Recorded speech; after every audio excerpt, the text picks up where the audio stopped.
वैश्व माता जी दोनों हाथ माँ के सामने हृदय में वैश्व माता जी को नमन करेंगे। वैश्व माता जी की छवि को अपने सेंटर हृदय पर स्थिर करेंगे। परम पूज्य वैश्व माता जी, कृपा करके हम सभी के हृदय को अपने रहने के योग्य बनाइए। वैश्व माता जी, हम सबको क्षमा कर दीजिए, हम सभी अज्ञानी हैं।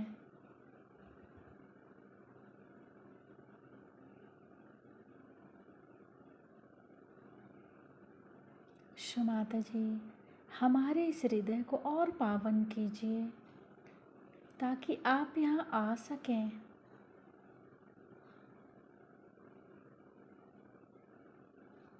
माँ की छवि को सेंटर हृदय पे निरंतर देखते हुए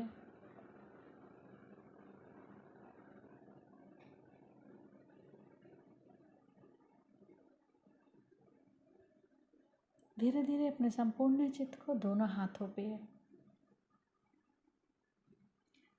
हाथों को देखते हुए माँ से प्रार्थना, वैश्व माता जी कृपा करके हमारे दोनों हाथों की ओर देखिए।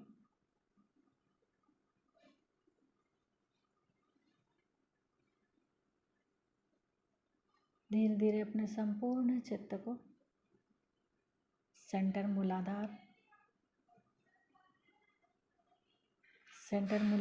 को अपने चित्त को वहाँ स्थिर करेंगे। श्री माता जी, आप ही तो श्री गौरी और गणेश हैं। कृपा करके हमारे अंदर श्री गणेश जी की निर्भयता दीजिए। श्री माता जी, हमारे अबोधिता और पवित्रता की रक्षा कीजिए।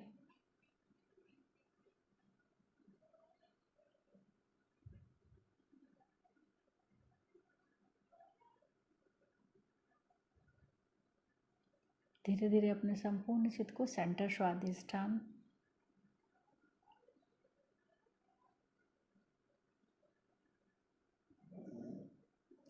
सेंटर नाभि, पूरा भवसागर,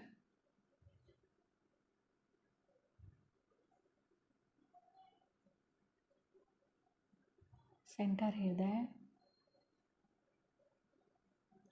सेंटर विशुद्धि, फ्रंट आज्ञा पर श्री निर्विचारिता मंत्र। ओम त्वमेव साक्षात् श्री निर्विचारिता साक्षात् श्री आदि शक्ति माता जी श्री निर्मला देव्यै नमो नमः।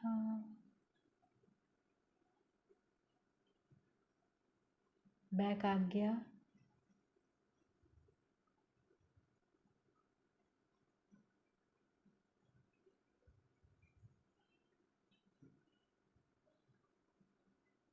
सहस्त्रार,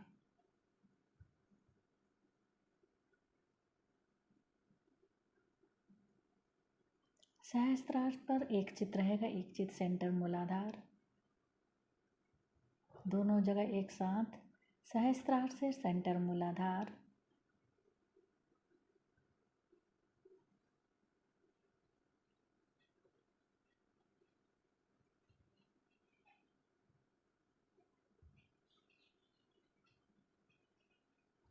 अब अपने संपूर्ण चित्त को सहस्त्रार पर रख के अमृतवाणी सुनेंगे। जाति के लिए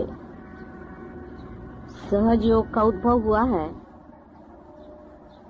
लेकिन मानव के लिए सहज योग को समझ लेना इतना आसान नहीं, क्योंकि कोई बहुत बड़ी महान चीज एकदम सहज से मिल जाए तो उसका महत्व, उसका आकलन, उस शक्ति के लिए श्रद्धा, उसके लिए भक्ति, पूर्ण चित्त से उसको अंदर में तादात्म्य कराने के लिए मेहनत, इन सब चीजों की कम ही रह जाती है। इसीलिए आप देखिएगा कि ज्यादातर सहयोगी बड़े कैजुअल होते हैं, पर दूसरे जो स्वामी लोग हैं, जो आपको मालूम है किस तरह से लोगों को ध्यान में डालते हैं और कैसा उनका फायदा उठाते हैं, जो आपसे पैसा लेते हैं, आपसे मेहनत करवाते हैं, आपको सर के बल खड़ा करते हैं, शारीरिक श्रम करवाते हैं, कोई न कोई मेहनत करवाते हैं, कुछ न कुछ करवाते हैं, तो आपका जो अहंकार है उसमें थोड़ा सा तृप्त होकर के आप उसमें चिपके रहते हैं। आपने ऐसे भी लोग देखे होंगे कि जो कुछ अपना है सब कुछ दे करके पैसा वगैरह, और इन साधुओं के पास में वो लोग झाड़ू मारते हैं। सहज योग की प्राप्ति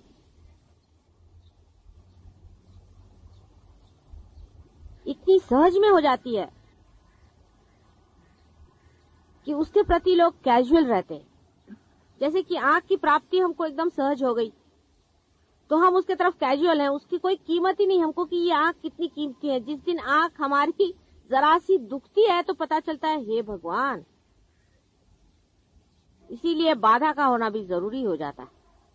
अगर बाधा नहीं हो तो सहज योगी तो बिल्कुल परवाह ही न करे।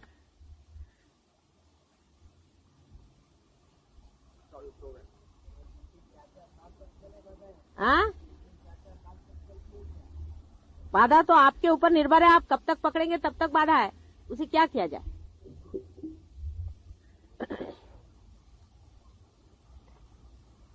कुछ कुछ लोग आपको मालूम है ऐसे हैं कि जो पार हो गए सो पार हो गए, उनको छूता नहीं, कभी वो पकड़ते नहीं है, लेकिन उनकी पूर्व जन्म की बड़ी पुण्याई है। उनको भी सतर्क रहना चाहिए, इससे फूल नहीं जाना चाहिए कि हमें पकड़ा नहीं तो हम कोई विशेष हो गए, कोई बात नहीं।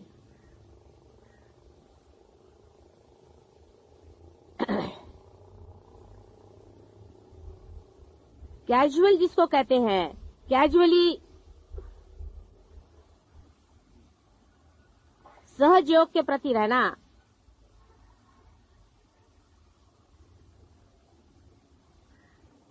हम लोगों को बड़ा महंगा पड़ेगा। आंख के प्रति आप अगर कैजुअल रहे तो कोई हर्जा नहीं, क्योंकि आपकी आंख, हाथ, पैर, शरीर देखने वाला तो है ही कोई तैयार, उसको देखने का नहीं है, लेकिन आपका सहयोग आप ही को देखना है। ये दोनों में अंतर है बड़ा। आपका शरीर कोई संभाल लेगा, आपका सब कुछ जो कुछ भी है, बाकी का जितना भी 3 डायमेंशन जिसको मैं कहती हूँ वो सब संभल जाएगा, लेकिन आपका सहयोग आप ही को साधने का है, आप ही को उसमें बढ़ने का। और कैजुअल इतने हम हैं, इतने कैजुअल हैं कि हमारे पड़ोस में ही कोई आदमी बैठा हुआ है, उससे भी हम नहीं कहते कि अरे भाई जिससे मिलो उससे यही बात करो, डेडिकेशन इसी का देना पड़ेगा सहयोग का। अभी बहुत से लोग हैं, शरीर के बहुत से अंग अलग अलग पिछले। तो आपके स्वाधिष्ठान चक्र पे कोई सी भी गड़बड़ हो, ये अंगूठे से आप ठीक कर सकते, अंगूठे से। अब आपको अपना महत्व देखना है कि आप क्या हैं। आप शीशे के सामने खड़े हो जाए, ऐसी पोज करके आपके अंदर चेंज आने लगना शुरू हो जाए। आपका जो रिफ्लेक्शन शीशे में पड़ रहा है उसी से आप समझ सकते हैं कि आप क्या हैं।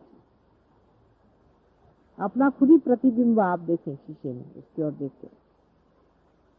अब आप अपने स्वाधिष्ठान को रगड़े हाथ में, ऐसे लेकर या दबाएं, यहाँ पर भी तकलीफ, आपको हाथ में उसका थ्रॉबिंग आ जाएगा, यहाँ उंगली में, यहाँ पर जहाँ भी होगा उसको दबाते जाए या उसको शूट करें। स्वाधिष्ठान चक्र के सब तकलीफ आपकी जो है दूर हो जाए।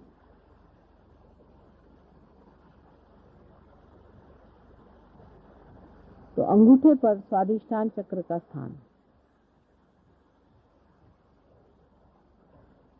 उससे ऊपर मणिपुर चक्र का स्थान बीच वाली उंगली पर। ऐसे लाइन से नहीं है, जैसा है वैसा है, बीच वाली उंगली पर है। आपकी अगर बीच वाली उंगली जलती है तो जरूर आप देख लेना कि वो जो आदमी सामने बैठा है उसके अपने नाभि चक्र अपने यहाँ कुंकू लगाना आदि वगैरह जो कुछ भी है ये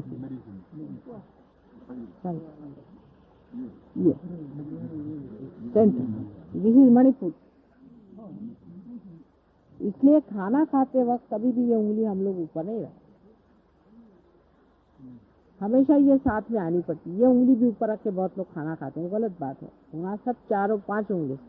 अब कांटे चम्मच से खाना योग के दृष्टि से गलत, क्योंकि आपके हाथ में वाइब्रेशन है। पर रियलाइज लोगों के लिए, जिनको भूत बाधा है उनके लिए कांटे चम्मच से खाना बहुत अच्छी बात।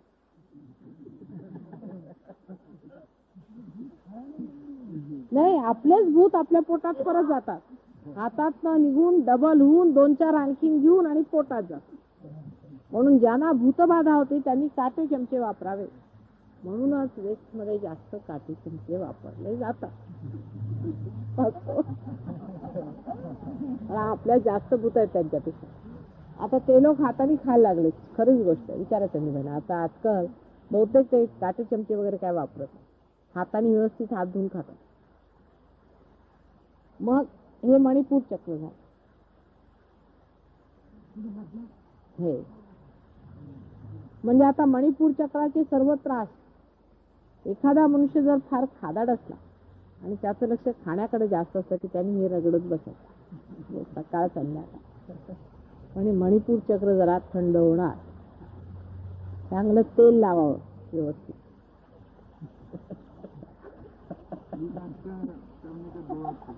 हाँ, एक यही हाथ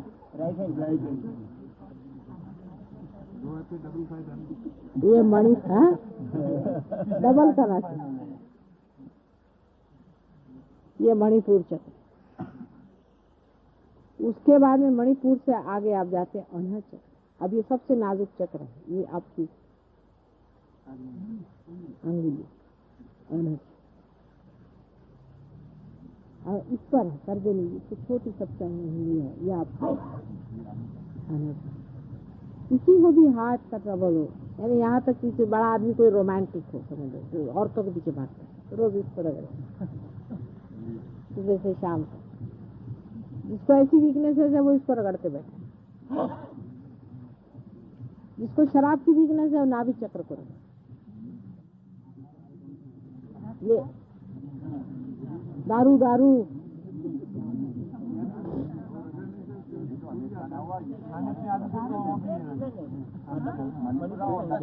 हे मणिपूर सांगते ना मी.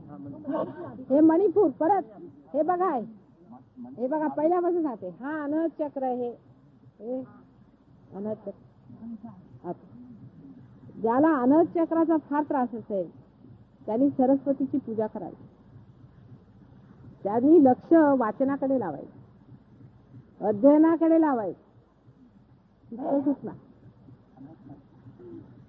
नाही नाही, हे त्याचं सांगते. नाही अनहदचं नाही सांगत आहे मी, स्वाधिष्ठानचं सांगते. स्वाधिष्ठान चक्राचं सांगते. परत ऐका, स्वाधिष्ठान चक्र हे ना, स्वाधिष्ठान इज बिलो दी नाभि. नहीं, ये जो है ये स्वाधिष्ठान चक्र से ले. मूलाधार को मैं बताती हूँ. अंगूठा स्वाधिष्ठान, स्वाधिष्ठान अंगूठा स्वाधिष्ठान चक्र. अच्छा, जिसको मूलाधार चक्र की तकलीफ होगी वो यहाँ पे रगड़े. ये मूलाधार चक्र. और वो गणेश जी की पूजा करे. जिसको मूलाधार चक्र का मैंने सेक्स का ट्रबल होएगा वो गणेश जी की पूजा करे.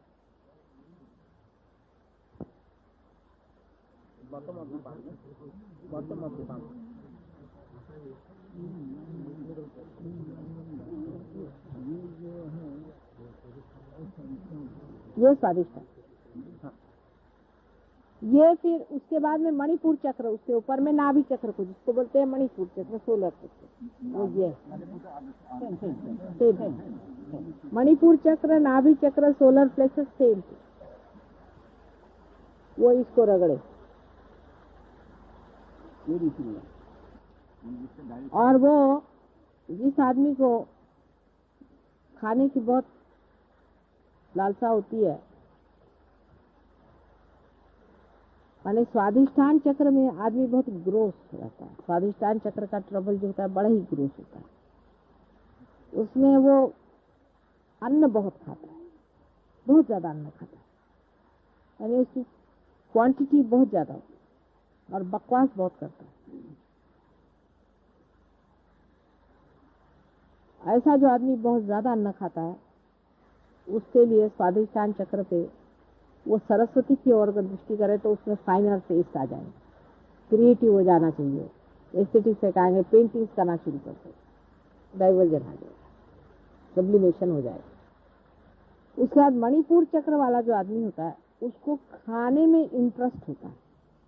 पॉलिटिशियंस नाभि चक्र खराब, खुराफात करना, इधर से गए उससे कुछ, उससे गए उससे कह दिया, ये नाभि चक्र के लक्षण। ऐसा जिसका टेम्परामेंट होता है, जिसकी इधर दृष्टि बहुत जाती है, खुराफाती जिसको खाना चाहिए कि बैठे बिठाए चैन नहीं आ रहा, अभी जाकर जब तक उनके घर में आग नहीं लगाएंगे तब तक चैन नहीं आएगा। ऐसा जो भी आदमी होगा दूसरे का भला नहीं देखते बनता है, आदि आदि बहुत सारी चीजें हैं, वो अपने नाभि चक्र को ठीक करे। फिर जो आदमी लूजली बोलता है, जिसको किसी के लिए रिस्पेक्ट, खासकर सहज योग के बारे में जो बोलता है लूजली, वो अपने नाभि चक्र को, ऐसा आदमी खाने का कनाइजर होता है। वो बहुत ज्यादा नहीं खाता, डिजेरियस नहीं होता, खाता नहीं बहुत ज्यादा, लेकिन कनाइजर होता है। पर उसको ये कि चाय बढ़िया ही चाहिए, फलाना चाहिए, ठिकाना चाहिए, तो जरा नजाकत से बताओ। औरतों के मामले में भी वो बड़ा नजाकत वाला होता है। पहले ग्रोथ होता है स्वादिष्टान पे, और इस पर बहुत उसको एक तरह की औरत चाहिए, वो चाहिए, मतलब उस मामले में चॉइस और ये चीज आ जाती। उस आदमी को श्री विष्णु के शरण में आना। श्री विष्णु का अर्थ सिंबॉलिक, तो हिंदू क्रिश्चियन मुसलमान से मतलब नहीं। श्री विष्णु क्या, संसार के वो पालन करते हैं। तो आपको सबका पालन करना है। जिस आदमी सोच लिया, जैसे माँ होती है, उसको नखरा नहीं रहता खाने पीने का। किसी माँ को अगर नखरा बहुत हो तो 4-5 बच्चे पाल ले, गया उसका।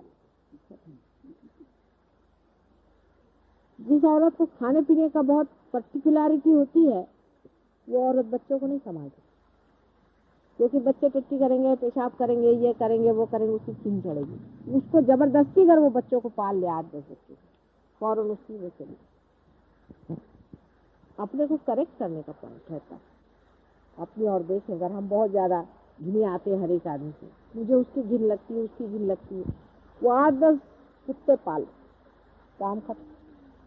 पालन करे किसी, ये विषय है। और दूसरा यह है कि वो राजयोग में उतरे तो उसको फायदा होता है। राजयोग का मतलब मेरा वो नहीं होता, मेरा मतलब है कि लक्ष्मी के सौष्ठव की ओर जाए। अब लक्ष्मी का सौष्ठव यानी पैसा पति की मेरा मतलब नहीं, लक्ष्मी का भी बहुत लंबा चौड़ा है, तो अब उस पर अभी नहीं आया। फिर रही, ये हुआ आपका मणिपुर चक्र। अब मणिपुर चक्र से ऊपर में आप आए, ब्रह्मा विष्णु महेश, हृदय पे आप आए। जैसे कोई माली बाग लगा देता है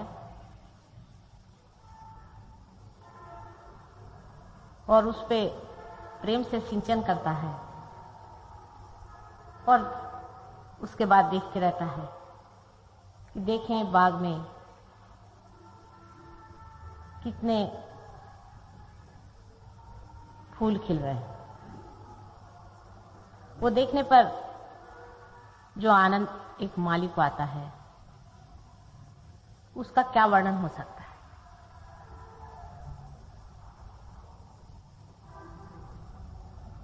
कृष्ण नाम का अर्थ होता है कृषि से। कृषि आप जानते हैं खेती को कहते हैं। कृष्ण के समय में खेती हुई थी और ख्रिस्त के समय में उसके खून से सींचा गया था।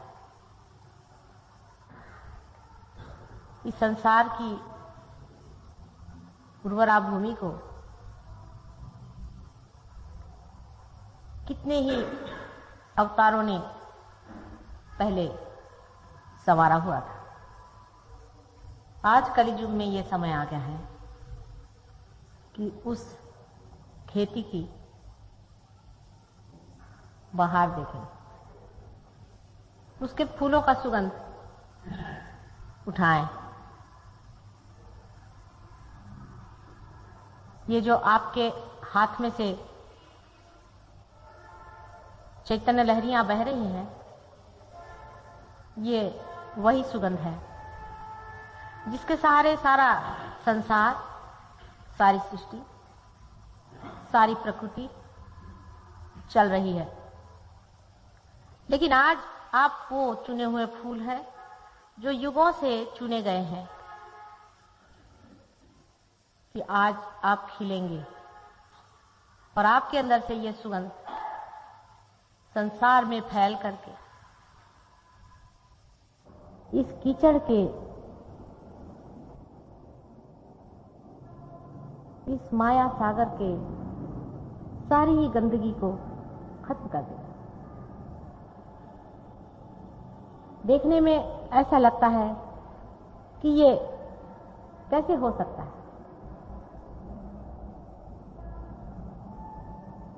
माता जी बहुत बड़ी बात कह रही हैं, लेकिन ये एक सिलसिला है, कंटिन्यूअस प्रोसेस है। और जब मंजिल सामने आ गई तब ये सोचना कि मंजिल क्यों आ गई, कैसे आ गई, कैसे हो सकता है। जब आप चल रहे थे तो क्या मंजिल नहीं आई? जब आप खोज रहे थे तो क्या आपका स्थान मिलेगा नहीं? लेकिन जब वो मिल गया है तब इस पे शंका की बात क्यों खड़ी होनी चाहिए? आज मैं आपको 3 शक्तियों के बारे में बताना चाहती हूँ कि परमेश्वर एक ही है, वो 2 नहीं है, अनेक नहीं है। मैं एक ही हूं, अनेक नहीं हूं, लेकिन आपकी माता जी हूं, मेरे पति की पत्नी हूं, मेरे बच्चों की मां हूं, आपकी अलौकिक मां हूं, उनकी लौकिक मां हूं। इसी तरह परमात्मा के भी 3 अंदाज हैं, 3 एस्पेक्ट्स हैं। पहले अंदाज से वो साक्षी स्वरूप है, वो साक्षी हैं अपने शक्ति के खेल के, जिसे वो देखते हैं। उसे हम ईश्वर कहते हैं और उनकी शक्ति को हम ईश्वरीय शक्ति कहते हैं या ईश्वरी कहते हैं। हमारे सहयोग में उसे हम महाकाली की शक्ति कहते हैं। जिस वक्त उनका ये साक्षी स्वरूपत्व खत्म होता है, माने जब वो और कुछ देखना नहीं चाहते, वो नापसंद करते हैं, जब वो अपनी आंख मूंद लेते हैं अपनी शक्ति के खेल से, उस वक्त सब चीज खत्म हो जाती है। इसीलिए उस शक्ति को हम लोग संहारक शक्ति कहते हैं। असल में संहारक नहीं है, लेकिन वो सारे संसार के कार्य का नियोजन करती है और उसे खत्म करती है।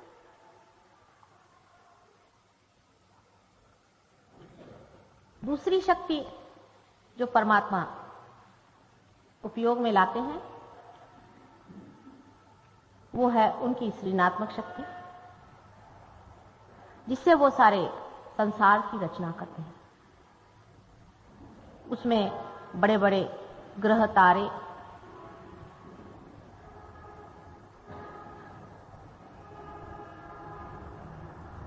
निर्मित होते हैं, जिससे वो पृथ्वी की एक परम पवित्र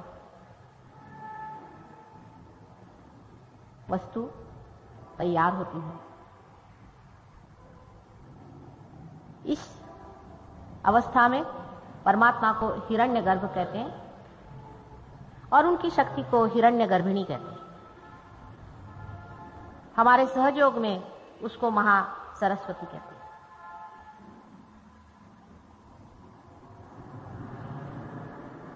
तीसरी परमात्मा की जो शक्ति है वो विराट स्वरूप, विराट शक्ति है, जिस शक्ति के द्वारा संसार में जीव पैदा होते हैं, उनकी उत्क्रांति यानी इवोल्यूशन होता है।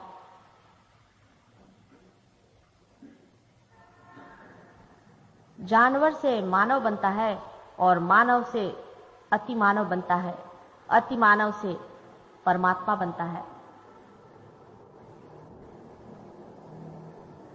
इस विराट शक्ति को सहयोग में हम लोग महालक्ष्मी कहते हैं। इस तरह से संसार में शक्तियां हैं जो परमेश्वर की आभा को फैलाते हैं। पहली शक्ति जिसे ईश्वरी शक्ति कहना चाहिए, दूसरी हिरण्यगर्भिणी और तीसरी विराटांगना। सहयोग का कार्य जो है वो विराट का कार्य।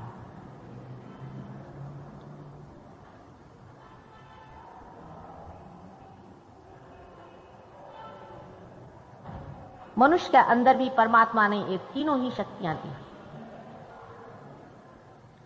एक शक्ति से मनुष्य जो कुछ भी मरता है उसे संचित करता है, वो महाकाली की शक्ति है। एक शक्ति से जो भविष्य के लिए वो चिंतन करता है, प्लानिंग करता है, थिंकिंग करता है, सोचता विचारता है, वो महासरस्वती की शक्ति है। और जिस शक्ति के द्वारा वो उत्क्रांति पाता है, इवॉल्व होता है,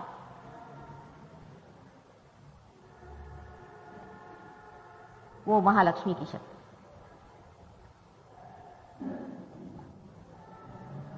इन तीनों शक्ति का मिलाप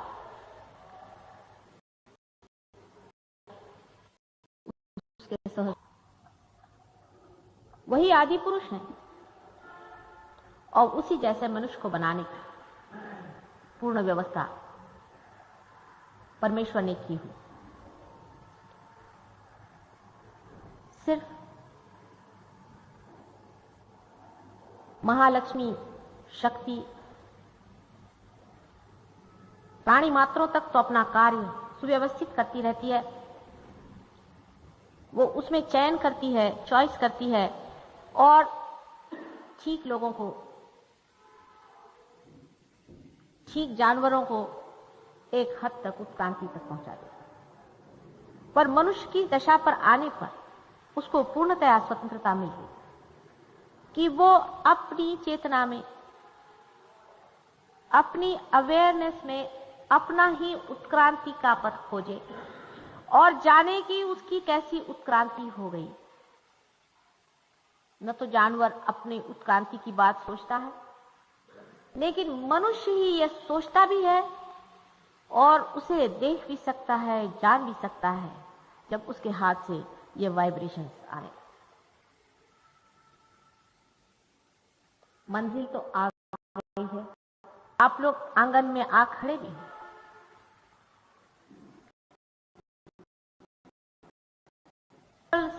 मनुष्य ने ही अपने को बड़ा कॉम्प्लिकेट कर लिया है, बहुत ही ज्यादा विक्षिप्त कर लिया है। मनुष्य के लिए बहुत कठिन हो जाता है कि वो सादगी से रहे, भोलेपन से। और धर्म और चीज कुछ नहीं है, सीधा साधा बिल्कुल बिल्कुल भोलापन, इनोसेंस। लेकिन इतनी खोपड़ियों के ऊपर खड़े होकर के हम लोग इनोसेंस की बात कैसे कर सकते? इसीलिए बहुत से छोटे छोटे बच्चे बहुत जल्दी से पार हो जाते हैं क्योंकि उनके अंदर भोलापन है। कलयुग में बहुत सी बातें हो रही हैं, आपको शारीरिक का अंदाज नहीं है। जैसे ही विराट शक्ति बहुत प्रबलित हो चुकी है, उसी वक्त में पाताल लोक से, जहां पर कि वेस्ट मटेरियल जैसे अधोगति को गए हुए बहुत से पुरुष, जिनको कि हम लोग राक्षस कहते हैं, उनकी भी शक्तियां बलवत्तर हो रही। दोनों शक्तियों का मुकाबला हो रहा है। एक शक्ति मृत है और एक शक्ति जीवंत है। मृत शक्ति कभी भी जीवंत शक्ति से शक्तिशाली नहीं हो सकती, किंतु जीवंत शक्ति अत्यंत सेंसिटिव होती है, संवेदनशील होती है। इसी वजह से उसका पनपना जरा कठिन होता है। प्लास्टिक का फूल कभी भी असली फूल से सुंदर, महत्वपूर्ण नहीं हो सकता है, किंतु प्लास्टिक के फूल हजारों बनाए जा सकते हैं, जीवन फूल 2 ही 4 खिलते हैं। इसलिए जो लोग सहज योग में पनपे हैं, सहज योग में जिन्होंने जो कुछ पाया है, वो लोग भी मुरझा जाते हैं, फिर खिल उठते हैं, फिर मुरझा जाते हैं। एक माँ जैसे अपने आंचल में अपने बच्चों को बड़े दुलार से संभालती है, उसी तरह से सहज योग पालता है, पोसता है। लेकिन बच्चे में यह खुद शक्ति है कि वो अपनी शक्ति को जाने। सहज योग के बाद मनुष्य उस दशा को पहुंच सकता है, इस थोड़े से टाइम में पहुंच सकता है, जिसके लिए बड़े बड़े ऋषि मुनियों को हजारों जन्म लेने पड़े और हजारों वर्षों की युगों की तपो साधना करनी पड़ी।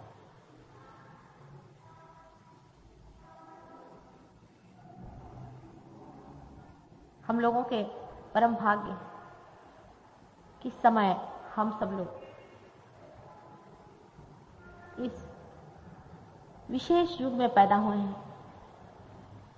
सामान्य ही लोग हैं, असामान्य कार्य के लिए पैदा हुए।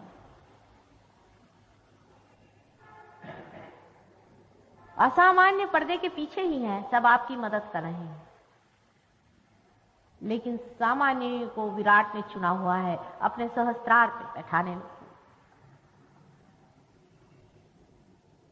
क्योंकि सामान्य में शक्ति है असामान्य होने।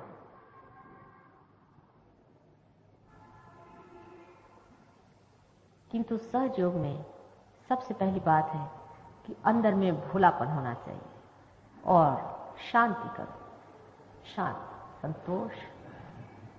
संतोष करो। किसी न किसी को कोई न कोई दुख है, कोई न कोई परेशानी है, उलझन है। लंदन में एक साहब कहने लगे, वियतनाम में इतनी युद्ध हो रहा है, आप ये क्या बात कर रहे हैं? मैंने कहा, तुम कोई वियतनाम जा रहे हो, तुम्हारे वहां का प्राइम मिनिस्टर हो, तुमको उसकी परेशानी क्यों? भाई तुम अपना अंदर का देखो। छोटी छोटी चीजों से अपने जीवन को भर नहीं लेना चाहिए। एक आंख में अगर तिनका भी चला जाए तो आंख खराब हो सकती, उसका कोई महत्व नहीं है।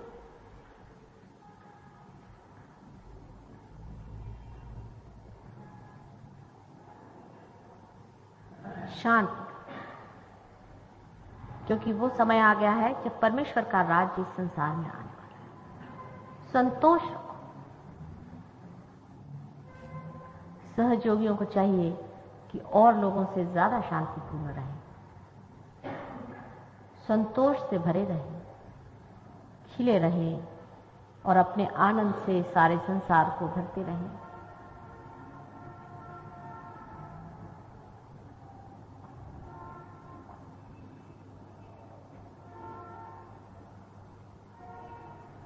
अंदर का चमत्कार सहयोग दिखाएगा।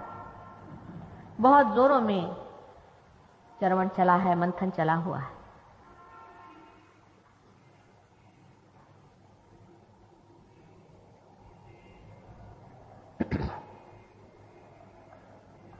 आप में से कोई लोग नए भी आए हैं यहाँ पर, कोई लोग बहुत पुराने हैं, कोई नहीं आते हैं, खट से कहां पहुंच जाते हैं, और कोई पुराने हैं यहीं बैठे। नितांत परमात्मा की असीम कृपा पर जिसको विश्वास है, जो जानता है कि सारे सृष्टि का रचयिता वही और सबको पार लगाने वाला वही है, वो एक क्षण में ही सहयोग में पार होके वहीं जाके जम जाता है और एक बार जम जाता है फिर वो कभी भी उतरता नहीं। अपने विश्वास को दृढ़ करो, क्योंकि आपके हाथ से चीज बह रही है। आपने इसके करिश्मे और चमत्कार देखे हुए हैं। अपने पर विश्वास धरो, अपने को जानो। बहुत कुछ और भी हो रहा है। बहुत से बच्चे, छोटे छोटे बच्चे मैंने देखे हैं जिनमें बहुत बड़े बड़े जीव जो कि आपके बाप दादे हैं वो जन्म ले रहे हैं आपकी मदद करने के लिए। 10-12 साल के अंदर में बहुत बड़े बड़े लोग इस संसार में आ जाएंगे। उनकी स्वागत की तैयारियां करिए। उनको पहले सूली पे चढ़ाया गया था, उनको मारा पीटा गया था, वो सब आज जन्म लेने वाले हैं। एक नवीन युग इस संसार में आने वाला है। परीक्षा का थोड़ा सा समय है, परमात्मा पे विश्वास रखें। सारे धर्मों का आशीर्वाद और आशा कि मनुष्य परमात्मा पद पे पहुंचेगा, वो सत्य होकर है।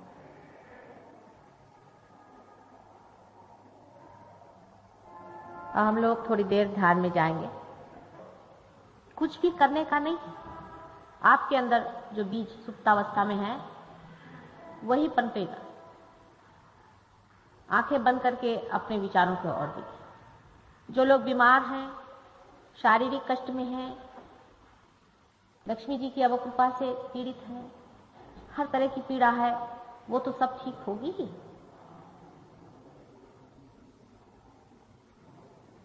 लेकिन जो असली मेहमान है उसका आना जरूरी है।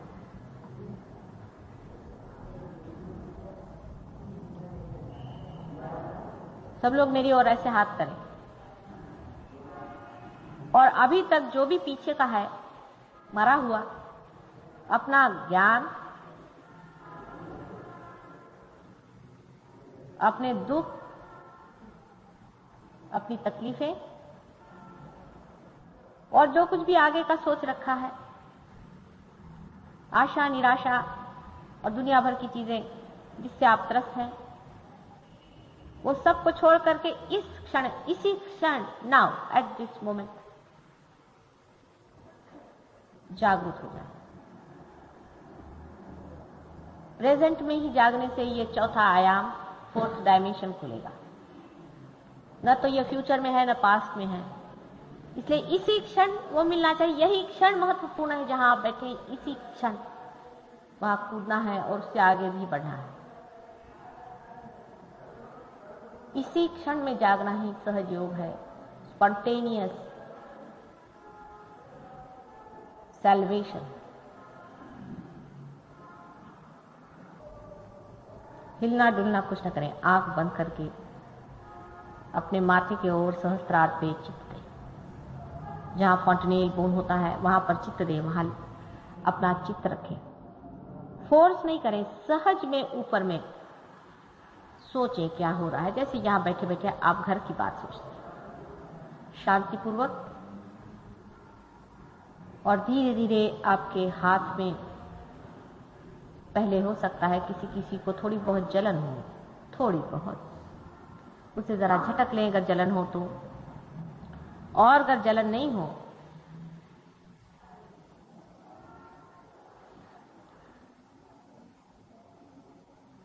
तो सीधे सीधे ऐसे ही हाथ रखें और आपको ऐसे लगेगा कि अंदर एकदम ठंडी ठंडी हवा है। और माथे की ओर जब दृष्टि करेंगे तो ऐसा लगेगा कि कोई भी विचार आ नहीं रहा है। यह निर्विचारिता की बात है। आप निर्विचार हो जाए, एकदम अंदर से शांत होकर बैठें। एकदम से शांत होकर मन से कहना, हो गया, बहुत कुछ तू समझा रहा है, मत मुझे समझा कुछ, अब मुझे वही जाना है। यही मन जो आपको बहका रहा है, यही आपकी परीक्षा कर रहा है, उससे कहना बस कर दे।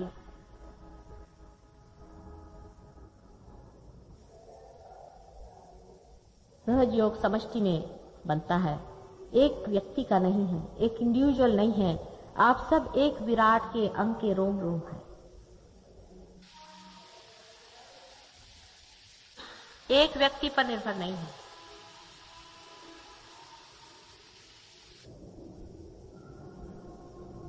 सब एक ही शरीर के अंग अंग हैं, यह आप जानिएगा। कलेक्टिव कॉन्शियसनेस में, सामूहिक चेतना में आप अकेले नहीं है, आप एक शरीर के अंग प्रत्यंग हैं, दूसरा कोई है ये नहीं, सब अपने ही हैं, इसे आप जानिए। जो लोग आज आए हैं, पहले कभी नहीं आए हैं, वो बैठे ही रहें। जो लोग पहले आ चुके हैं और जो पार हो चुके हैं, जो लोग जानते हैं, वो धीरे से उठ के पीछे की ओर जाएंगे, एक एक करके धीरे जाएं, पीछे में खड़े हो जाएं और बाकी लोगों को देखें।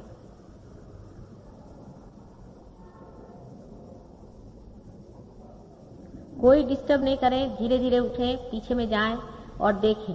और जो लोग अभी आए हैं वो बैठे रहें आंख बंद करके धीरे से। और जिनके हाथ में से वाइब्रेशंस आ रहे हैं, नए आए हुए लोगों के, जो नए आए हैं, जिनके हाथ में से वाइब्रेशंस आ रहे हैं, नए लोगों के जिनके हाथ में कुछ चीज बहना शुरू हो गई हो, वो हाथ ऊपर करें।